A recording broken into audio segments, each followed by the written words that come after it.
Aimez l'Éternel, haïssez le mal.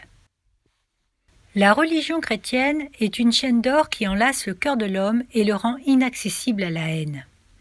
L'esprit de Christ est un esprit d'amour. Partout où Christ règne, là règne aussi l'amour. Il n'est permis aux chrétiens de ne haïr personne. Vous avez entendu qu'il a été dit aux anciens « Tu aimeras ton prochain et tu haïras ton ennemi ». Mais moi je vous dis, aimez vos ennemis, faites du bien à ceux qui vous maudissent, et priez pour ceux qui vous persécutent. Tel est le langage du Maître. À moins qu'il ne soit pris dans un sens unique, dans le sens que lui donnent les paroles de mon texte, le mot haïr doit être rayé du vocabulaire chrétien. Tu n'as pas le droit, aux disciples de Christ, de tolérer dans ton sein aucun sentiment d'inimitié, de rancune, de malice, d'aigreur ou de malveillance envers aucune créature que la main de Dieu a formée. Tout en haïssant les péchés d'un homme, souviens-toi que tu ne dois point le haïr lui-même, mais que comme Christ a aimé les pécheurs, ainsi tu dois les aimer.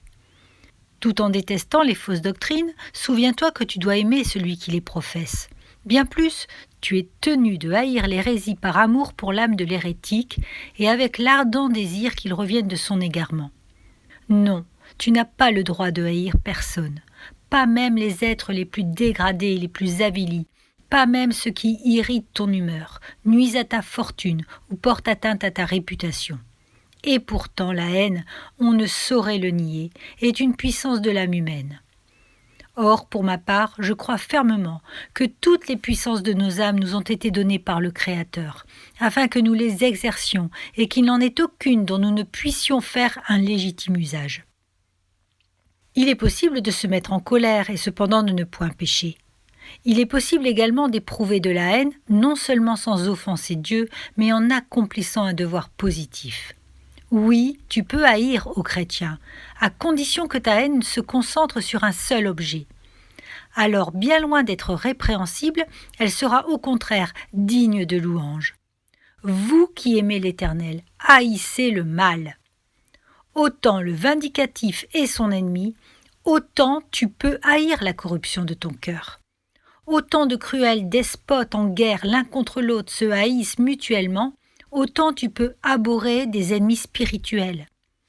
Autant l'enfer est le ciel, et le ciel l'enfer, autant il t'est permis de détester le mal. Cette passion de la haine, qui dans son état de nature ressemble à un lion furieux altéré de sang, tu dois la dompter et t'en rendre maître, jusqu'à ce qu'elle devienne à l'égard de tes semblables comme un noble lion qui a perdu ses instincts féroces. Mais tu peux et tu dois la laisser assouvir toute sa fureur sur le grand ennemi de l'Éternel ton Dieu, c'est-à-dire sur le péché. Montre-moi un homme qui ne se mette jamais en colère. Cet homme, je vous l'affirme, n'est point animé d'un zèle véritable pour le Seigneur.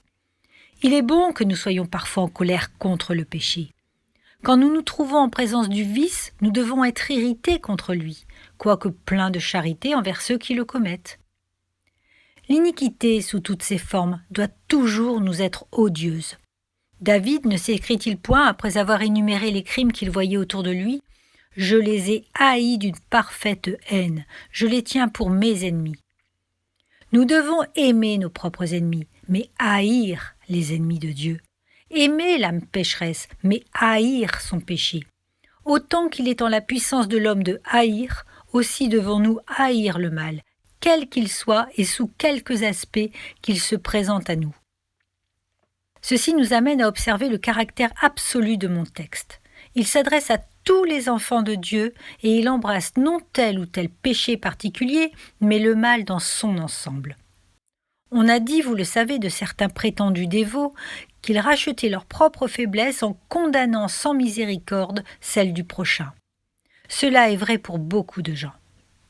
Plus d'un de mes auditeurs, je n'en doute pas, considère les autres comme très coupables, parce qu'ils commettent des péchés que lui-même ne se soucie pas de commettre, tandis qu'il se montre plein d'indulgence à l'endroit de ses propres défauts.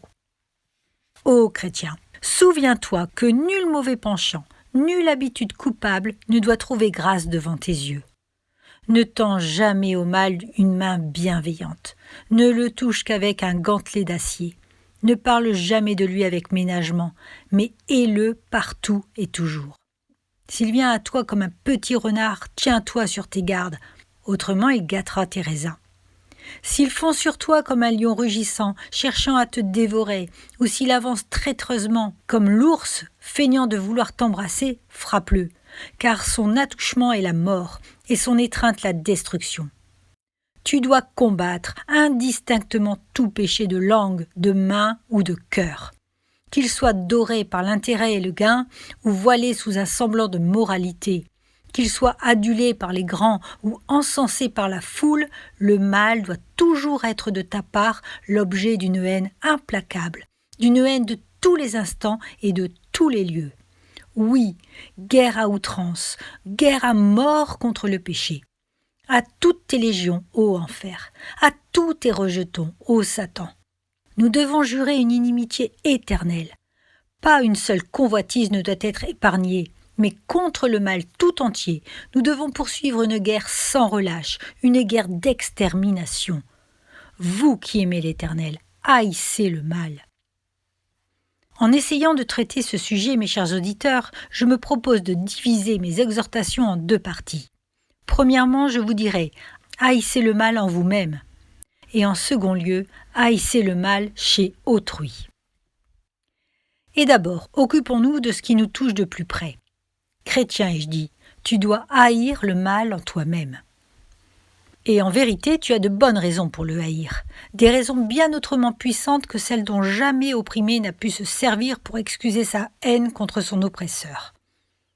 Considère quel immense préjudice le péché t'a déjà causé. Oh, quel monde de misère n'a-t-il pas créé dans ton cœur?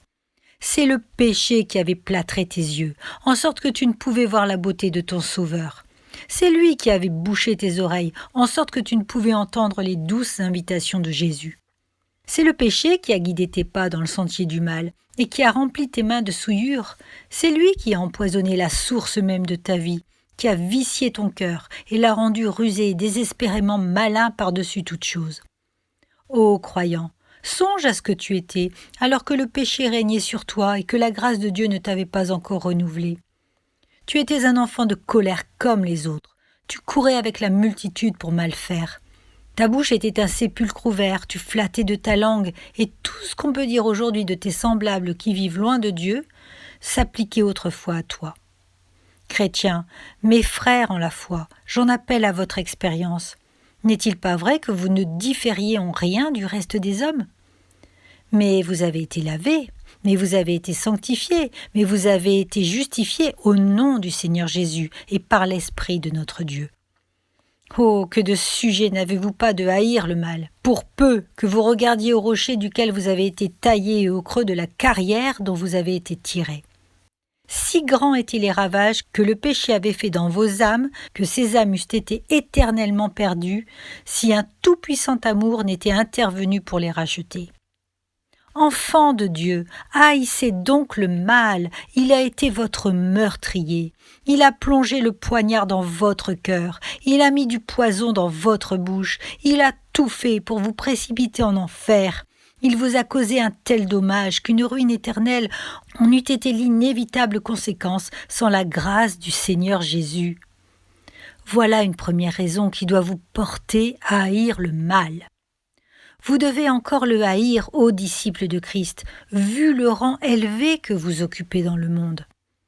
Dans les veines d'un chrétien coule le sang royal de l'univers.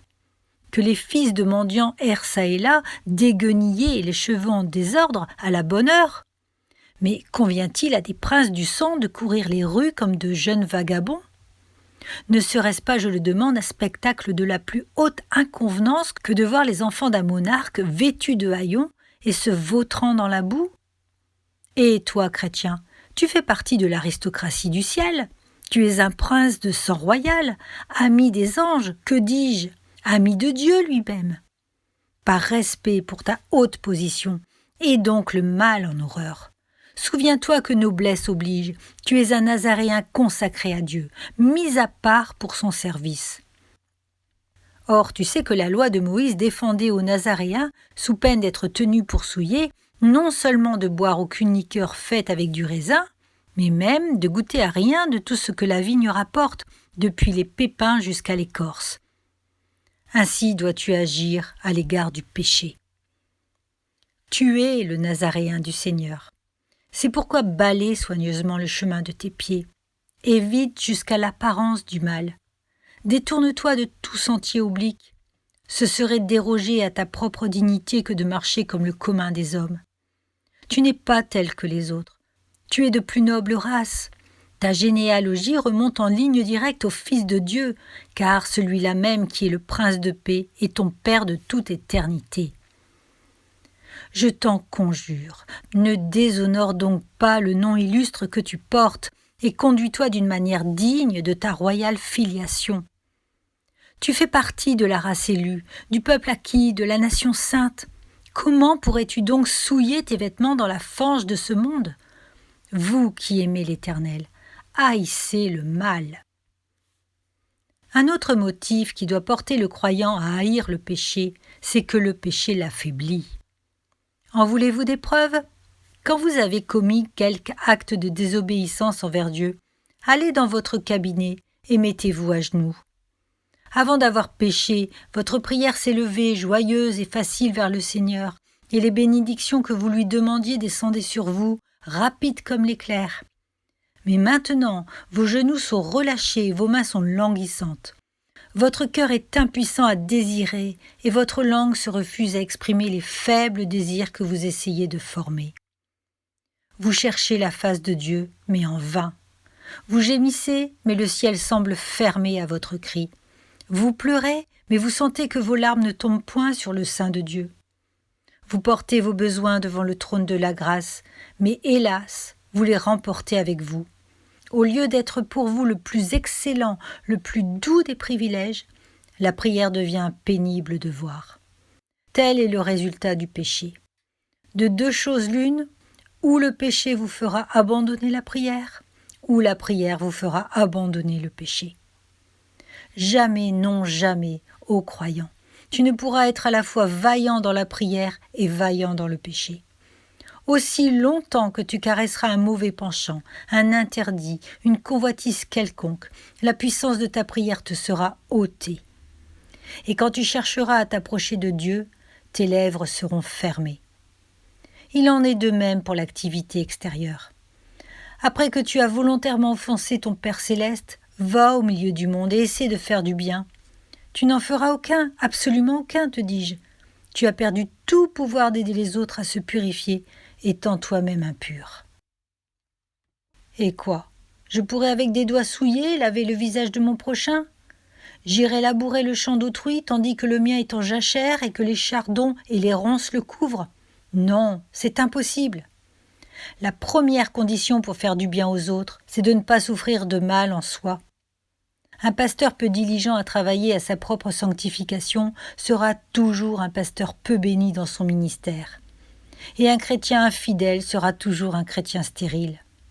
C'est pourquoi, mon cher auditeur, à moins que tu ne souhaites que tes nerfs ne se relâchent et que la moelle de tes os ne se dessèche au-dedans de toi, à moins que tu ne désires que la sève de ta vie spirituelle ne tarisse dans sa source, je t'en supplie, hais le péché. Car le péché peut tellement te détruire et t'affaiblir que ton âme deviendra un vrai squelette spirituel et qu'elle traînera une misérable existence au lieu de fleurir, joyeuse et prospère, dans les sentiers du Seigneur. Vous qui aimez l'Éternel, haïssez le mal. Haïssez-le encore, par la raison que si vous vous y complaisez, vous aurez à en porter la peine. Jamais Dieu ne mettra à mort ses enfants. Il a déposé pour toujours, en ce qui les concerne, l'épée de sa justice, depuis l'heure mémorable où cette épée vengeresse s'enfonça tout entière dans le sein de Jésus. Mais Dieu a une verge, et il frappe de cette verge ses enfants rebelles, tellement que parfois les oreilles leur en teintent. Le Seigneur ne sera jamais courroucé contre ses élus au point de les rejeter, mais il peut l'être assez pour qu'ils aient lieu de s'écrier « Tout est perdu, guéris-moi, ô Éternel !» et que les os que tu as brisés se réjouissent.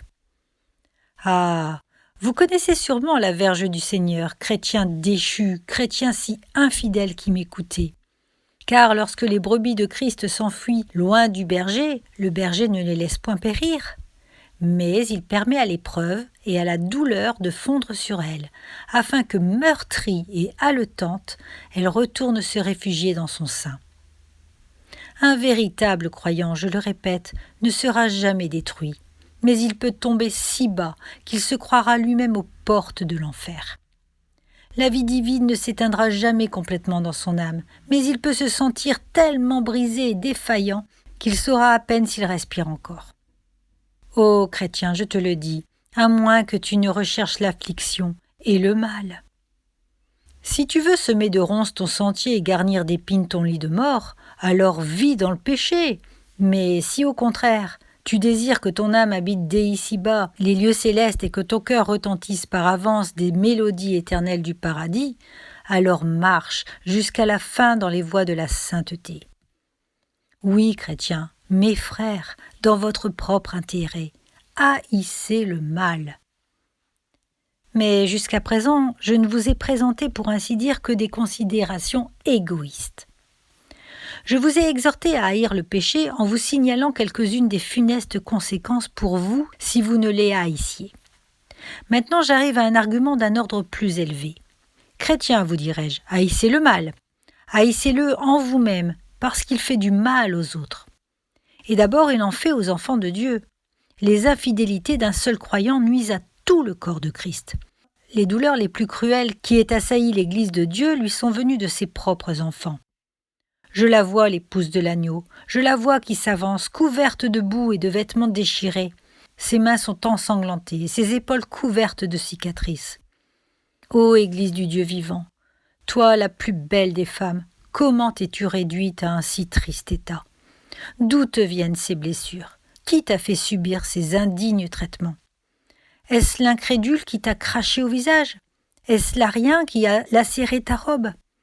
Est-ce le Socinien qui a souillé de fange la blancheur de tes vêtements? Sûrement c'est l'impie ou le profane qui a ainsi meurtri tes mains. J'entends ta réponse. Non, ces blessures m'ont été faites dans la maison de mes amis. Une secrète armure me met à l'abri des coups de mes adversaires, mais contre mes amis je suis sans défense. Leurs traits pénètrent jusqu'à mon cœur. Ah, malheur à vous, prétendu chef des armées de l'Éternel, indigne pasteur des troupeaux de Christ, disciple infidèle du Rédempteur. Malheur à vous, car vous faites plus de mal à l'Église que ne lui en ont jamais fait ses ennemis déclarés. Si le christianisme n'était point une religion divine, protégée par la puissance de Dieu, sans contredit, il aurait cessé d'exister, simplement à cause des misères et des inconséquences de ceux qui se réclament de son nom. Je ne m'étonne nullement pour ma part que l'Église de Dieu ait survécu à la persécution et au martyre. Mais ce qui m'étonne, je l'avoue, c'est qu'elle ait survécu aux criantes infidélités, aux chutes scandaleuses de ses fils et de ses filles. Ô chrétiens, vous ne savez pas combien le nom de Dieu est blasphémé, combien vous affligez son corps et déshonorez son étendard lorsque vous commettez l'iniquité. Vous qui aimez l'Éternel, haïssez donc le mal. Mais ne le haïssez pas seulement par amour pour l'Église, haïssez-le aussi par amour pour les pauvres pécheurs. Hélas, qui pourrait dire combien d'âmes inconverties sont éloignées chaque année de toute pensée sérieuse par la conduite des chrétiens? Et n'avez-vous pas remarqué, mes chers auditeurs, quelle vive jouissance le monde éprouve à enregistrer les manquements de ceux qui font profession de piété? Pas plus tard qu'hier, je lisais sur un journal quelques lignes relatives à un misérable traduit devant les tribunaux pour cause d'adultère, et le rédacteur de l'article remarquait plaisamment que cet homme avait un air de haute sainteté. Voilà bien, pensais-je, un de ces coups détournés que la presse incrédule aime tant à nous lancer. Je ne sais trop, soit dit en passant, si en matière de sainteté l'opinion des journalistes mérite une grande confiance. En tout cas, j'imagine que ces messieurs auraient longtemps à chercher dans leur rang avant de pouvoir nous montrer un saint. Quoi qu'il en soit, au dire de l'un d'entre eux, le vil criminel dont je viens de parler avait un air de haute sainteté, et il va sans dire que ses paroles étaient un trait dirigé contre tous les chrétiens, puisqu'elles semblaient donner à entendre que cet homme était un des leurs. Mais tout en protestant contre de semblables attaques, nous devons reconnaître, mes chers amis, que le monde a bien des sujets de mal parler de nous.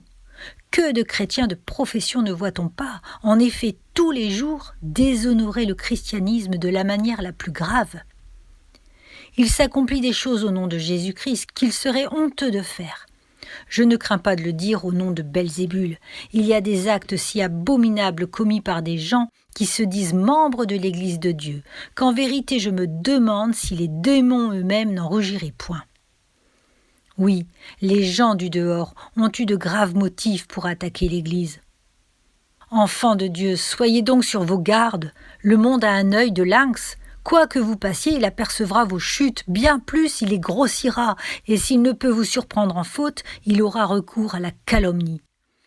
Mais puisque vous ne pouvez espérer d'échapper à sa malice, efforcez-vous du moins de ne point y donner prise. Que vos vêtements soient blancs en tout temps.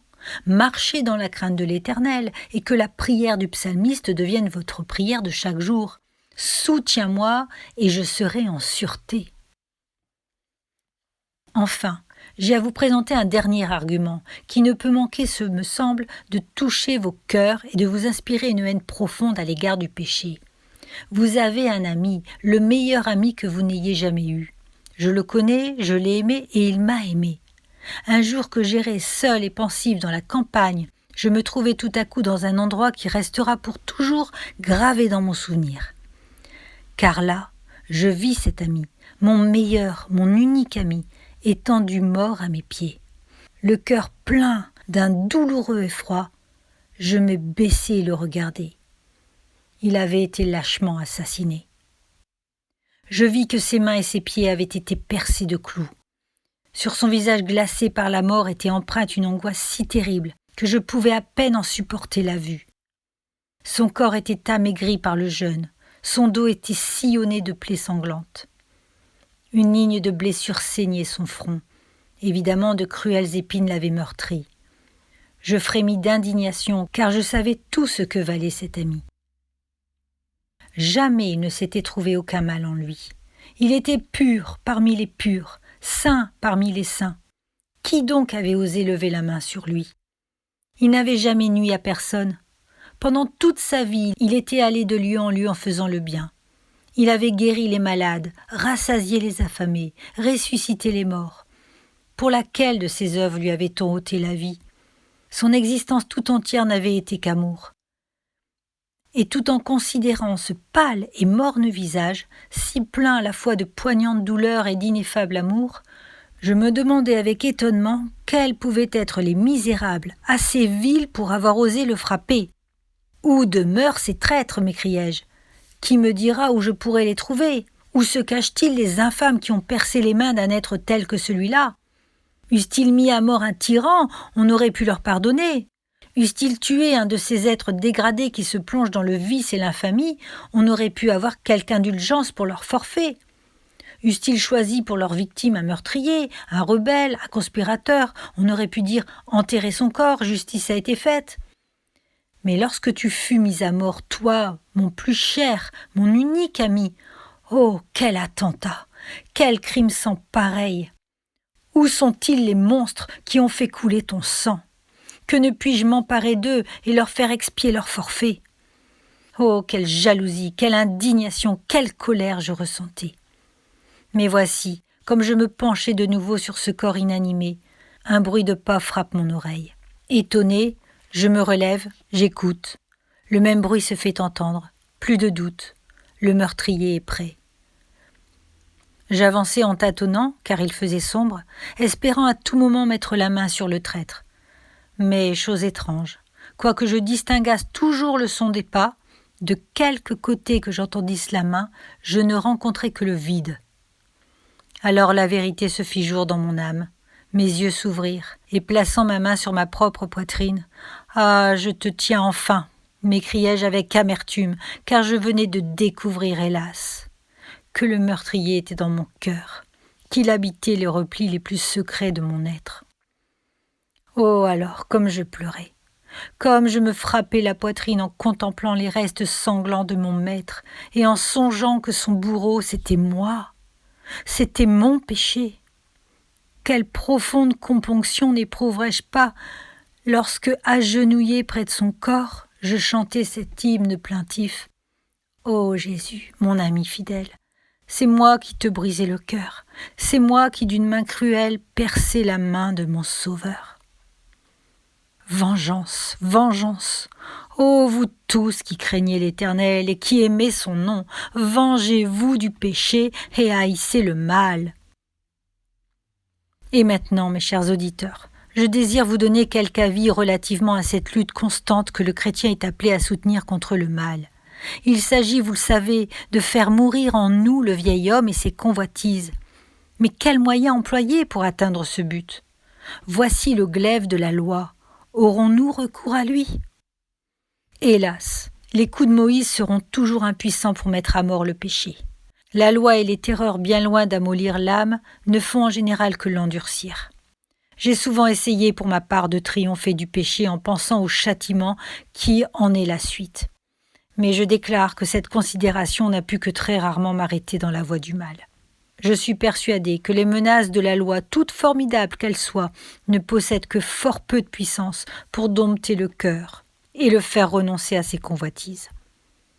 Il y a plus. J'affirme que trop souvent ces menaces ont pour effet de cautériser la conscience et que le pécheur finit par trouver je ne sais quelle âpre volupté à braver le châtiment. Aussi, ne conseillerais jamais à une âme qui désire être délivrée de ses péchés de méditer continuellement sur la peine qui l'attend. Qu'elle essaie plutôt d'une autre méthode, qu'elle aille s'asseoir au pied de la croix, et qu'elle puisse dans la contemplation du sacrifice expiatoire que Christ a accompli pour elle, une repentance selon l'Évangile. Je ne connais point d'autre remède contre le péché qu'une communion habituelle avec Jésus. Vivez avec lui, et il vous sera impossible de vivre avec le mal. Quoi, mon Seigneur Jésus, se pourrait-il que je me prosternasse au pied de l'arbre maudit, que je visse ton sang couler goutte à goutte pour expier mes transgressions, et qu'ensuite j'allasse de nouveau me plonger dans l'iniquité ?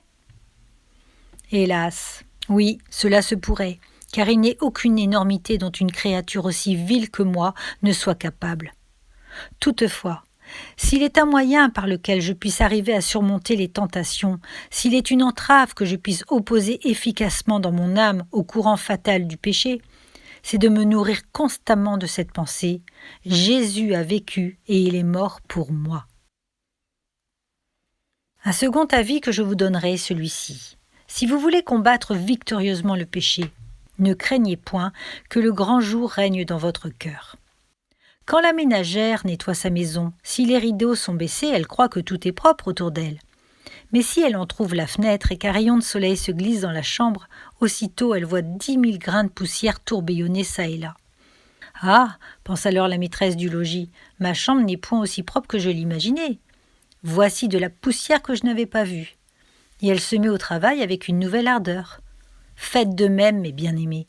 Ne vous contentez pas d'être éclairés par le misérable lumignon de votre propre jugement, mais ouvrez votre cœur au brillant soleil du Saint-Esprit afin qu'à sa vive lumière vous puissiez découvrir tous vos péchés. Souvenez-vous qu'un péché connu est un péché à moitié vaincu. Recherchez donc le grand jour et faites en sorte qu'aucune des taches de votre âme ne reste dans l'ombre. Observons en outre que celui qui désire être débarrassé du mal ne doit pas se borner à le contenir dans certaines limites, mais qu'il doit aspirer à ce que le Saint-Esprit l'extirpe entièrement de son cœur. Vous savez que les simples moralistes s'efforcent de réprimer leurs passions absolument comme on interrompt le cours d'une rivière à l'aide de digues et de chaussées. L'eau est entrefoulée pendant quelque temps, il est vrai, mais elle grossit toujours jusqu'à ce qu'enfin elle déborde avec furie. Je le répète, ne vous bornez pas à comprimer votre corruption naturelle, car quoique vaincue en apparence, elle pourrait tout à coup éclater avec une nouvelle force. Mais plutôt, demandez à Dieu de la tarir dans sa source. Et quoique, hélas, de ce côté-ci de la tombe, le lit de ce torrent dévastateur qui a pour nom péché restera toujours. Creusez dans votre âme, cependant le torrent lui-même peut être desséché devant la face de l'Éternel notre Dieu. Un autre conseil. Lorsque vous avez commis une faute quelconque, confessez-la à Dieu tout d'abord.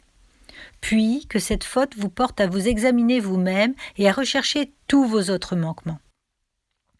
Jamais David n'écrivit une confession aussi humble et aussi complète de ses transgressions qu'après sa lourde et mémorable chute.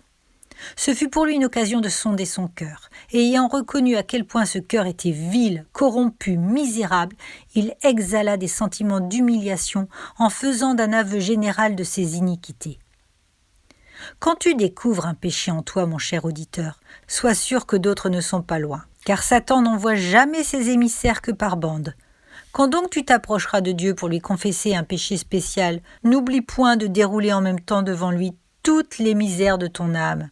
Et tandis que tu regardes principalement celui-ci, aie soin d'avoir aussi l'œil ouvert sur celle-là.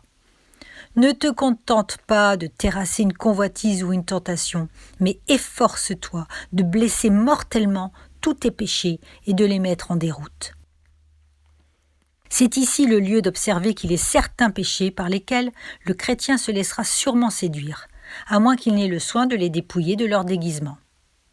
Quelquefois, le mal se présentera à vous enveloppé dans une robe de cynar, comme le lingot d'or dérobé par Achan. Déployez cette riche enveloppe, et vous verrez l'interdit qui était caché. D'autres fois, comme dans le cas du roi Saül, il se déguisera habilement, en respect pour le Seigneur et en zèle pour son service. Mais arrachez-lui son masque, et vous reconnaîtrez qu'aux yeux de Dieu, la résistance est autant que les idoles, et la rébellion autant que le sortilège. Le péché fait comme Jézabel, il oint sa tête et farde son visage, afin de trouver grâce auprès de nous. Que dis-je ? Il se déguise parfois en ange de lumière. Chrétien, ne te laisse point prendre à ses artifices. Démasque-le, vois sa laideur, contemple sa difformité, méprise le salaire que peut-être il fait briller à tes yeux. Dépouille-le de ses appâts trompeurs, et lorsqu'il t'apparaîtra dans toute sa hideuse nudité, tu auras moins de peine à te défendre contre lui. Un mot encore à mes frères en la foi. Dans vos moments de plus haute spiritualité, de plus intime communion avec Dieu, leur dirai-je, essayez de vous faire une juste idée de toute l'énormité du péché. Ce n'est point lorsque vous êtes dans un état de relâchement et d'infidélité que vous pouvez juger sainement le mal. Un plongeur pourrait avoir 1000 tonnes d'eau au-dessus de sa tête qui n'en sentirait pas le poids parce que l'eau l'environne. Mais qu'il revienne à terre et qu'on lui mette seulement quelques seaux d'eau sur les épaules et il en sera écrasé. De même, si vous êtes, pour ainsi dire, plongé dans le péché, vous ne sauriez en sentir le poids. Mais quand vous serez sorti de cet élément impur, que le sang de l'aspersion aura purifié votre âme et que l'esprit de sainteté vous aura relevé de votre chute, alors efforcez-vous de réaliser le poids énorme de votre culpabilité. Cela vous aidera à haïr et à surmonter le mal. À l'égard de péchés d'une certaine nature, le meilleur conseil que je puisse vous donner est celui-ci. Si vous voulez les vaincre, fuyez-les. Les convoitises de la chair, entre autres, ne doivent jamais être combattues, si ce n'est à la manière de Joseph. Or, vous savez ce que fit Joseph, il s'enfuit. Un célèbre philosophe met dans la bouche de Mentor ces mots bien connus. « Fuis, fuis, Télémaque, tu n'as d'autre salut que dans la fuite. » À mon tour, je te dirai, mon cher auditeur, fuis, car dans le cas particulier qui nous occupe, la fuite est le premier des devoirs. Les vrais soldats de la croix lutteront corps à corps avec tout autre péché, mais en présence de celui-ci, ils tournent le dos et s'enfuient, en sorte qu'ils sont plus que vainqueurs. Fuyez la fornication, dit la sagesse divine. Si donc une tentation de ce genre t'assaille, ferme tes yeux, bouge tes oreilles et enfuis-toi au plus vite, car tu ne seras en sûreté que lorsque tu seras loin. Enfin, vous qui aimez l'Éternel, si vous désirez être victorieux du mal, recherchez sans cesse une nouvelle onction du Saint-Esprit. Qu'un seul jour ne se passe sans que vous alliez puiser à la source des eaux vives la nouvelle mesure de grâce dont vous aurez besoin pour accomplir les devoirs de la vie active. Nous ne sommes jamais en sûreté qu'entre les mains du Seigneur. Il n'est pas un seul chrétien, si avancé qu'il soit dans la piété, ou si renommé qu'il puisse être par sa vigilance et son esprit de prière. Non, je l'affirme, il n'est pas un seul chrétien dans le monde qui puisse subsister un seul jour sans faire de lourdes chutes, à moins que l'Esprit de Dieu ne soit son protecteur. Un ancien écrivain a dit excellemment « Ferme ton cœur tous les matins par la prière, et remets-en la clé à ton Père céleste, en sorte que rien n'y puisse entrer.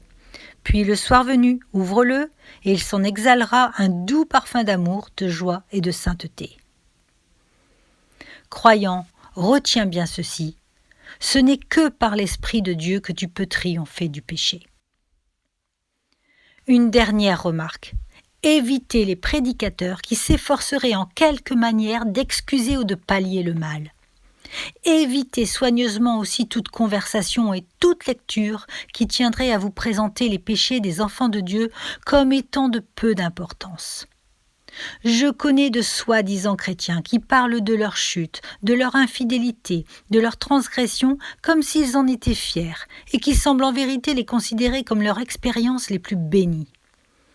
Semblable à ce chien de la fable, auquel on avait mis une cloche au cou parce qu'il était dangereux et qui paraissait en tirer vanité, ces personnes s'enorgueillissent de ce qui est leur confusion.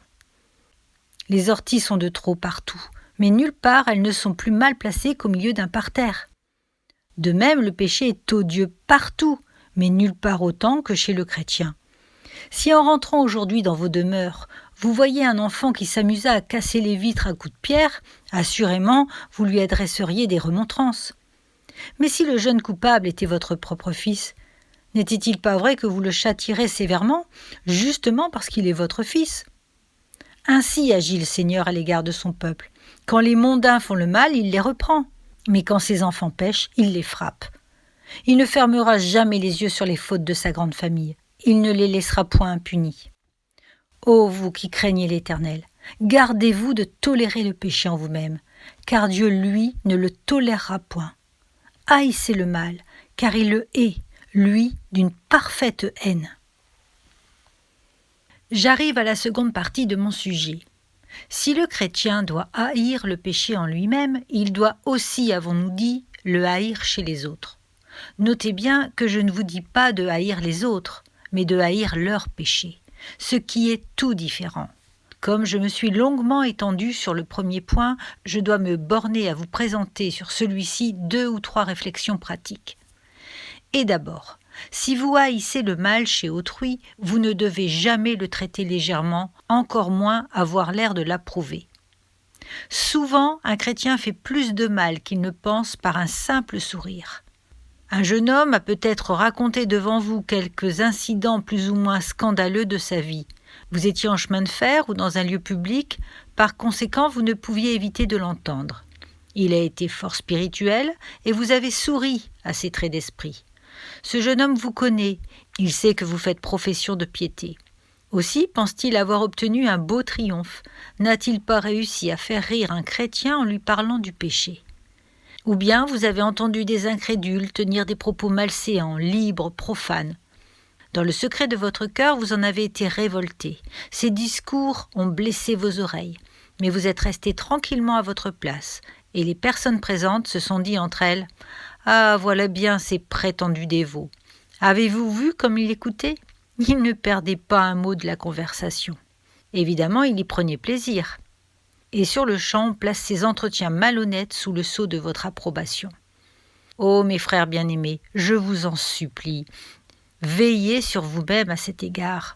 Où que vous soyez, conduisez-vous de manière à faire comprendre à tous que non seulement vous n'aimez pas le péché, mais que vous l'avez en horreur. Que les mondains ne disent pas simplement à votre sujet « il semble ne pas avoir de goût pour notre entretien et nos plaisirs », mais qu'ils sachent positivement que vous les détestez, que vous les haïssez, que vous n'avez ni sourire ni indulgence pour le mal, mais seulement de l'indignation.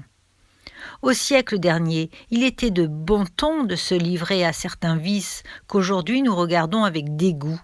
Et dans 100 ans, je l'espère, des actes dont on n'a pas honte aujourd'hui seront flétris par l'opinion publique comme étant souverainement odieux et méprisables. Mais en attendant, montrez que vous, du moins, enfants de Dieu, vous n'excusez aucun péché et que vous ne traitez légèrement aucune violation de la loi divine. Mais là ne se borne pas votre devoir. Lorsque vous y serez appelés, et cela peut arriver très souvent, ne manquez pas de protester ouvertement contre le mal. Un silence coupable vous fait participer en quelque mesure aux mauvaises actions des pécheurs. Si un soir, en rentrant chez moi, je voyais un malfaiteur forcer votre maison et qu'au lieu de donner l'alarme, je m'esquivasse tout doucement, laissant le voleur exécuter en paix ses coupables desseins, ne serais-je point en quelque sorte complice de son crime ?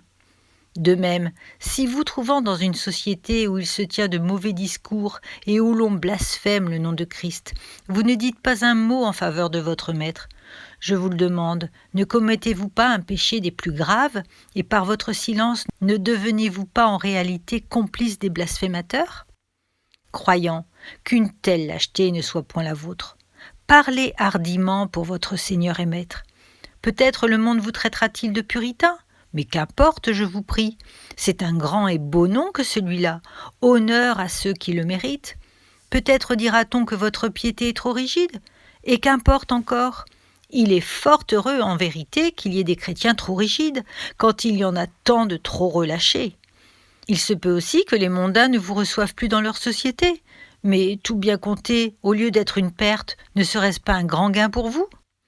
Et quand même on vous calomnierait, mes bien-aimés, quand même on vous abreuverait d'injures et d'outrages, ne savez-vous pas que nous devons nous réjouir et tressaillir de joie lorsqu'on dira faussement contre nous toutes sortes de mal à cause du Fils de l'homme ? Arrière donc toute lâche timidité. Quand nous devons parler, parlons hardiment et forçons le péché à rougir en notre présence. Mais cette protestation ouverte et publique ne suffit pas.